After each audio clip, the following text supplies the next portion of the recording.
were never the biggest fan of Teddy Bridgewater landing in Denver. I was much more amenable to the idea, but off the cuff, Broncos trade a 6th-round pick, get Teddy today.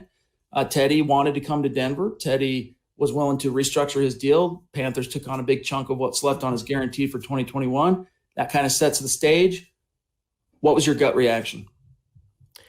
No, I can't say I was surprised, Chad. We've been kind of setting the table for this kind of move for a while now. And the last couple of weeks, it became apparent that George Paton would have some sort of interest in reuniting with Teddy Bridgewater, who he helped draft in Minnesota.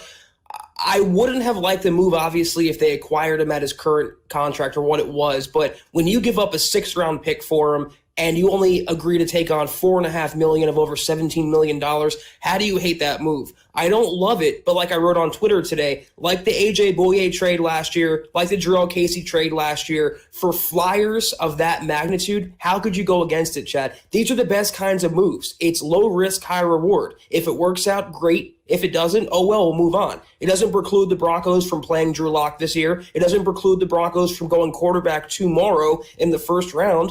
They got their veteran guy. He got a guy, George Paton, who he knows intimately. So how could you really hate on it too much?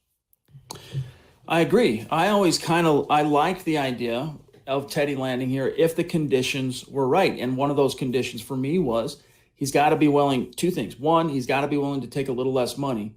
And then 2 is Carolina's got to be willing to foot some of that bill. And both of those conditions were met. And for a 6th-round pick, I mean, to me, it's almost a no-brainer. And that's not to take away from any of my belief or confidence in giving Drew, kind of moving forward into 2021 with Drew as the presumptive QB1.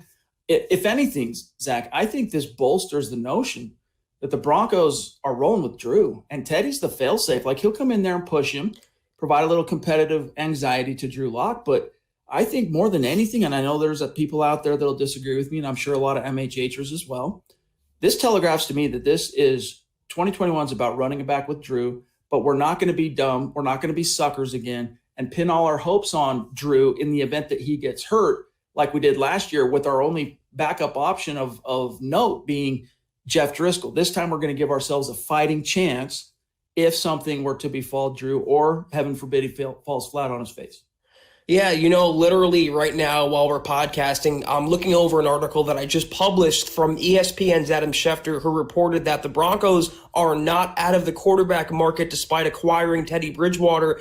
It might be a smokescreen on the Broncos' part. I don't see Denver, Chad, making 2 blockbuster quarterback moves back-to-back. And this move today reminded me of what George Paton said about addressing cornerback in free agency. He said, now we don't have to reach. Now we don't have to overdraft someone. We don't have to take someone now. And I know there are 2 different positions entirely, cornerback and quarterback. One's way more important than the other, but I feel like this move was made because of that same mindset. They don't have to reach for a Fields. They don't have to trade up for a Trey Lance. They don't have to settle, quote unquote, on a Mac Jones. They are truly well-equipped to go BPA, Chad, and I cannot remember a time where the Broncos were truly this well set up where they can take anyone on the board, whether it's an offensive tackle, a quarterback, or a cornerback, or an inside linebacker.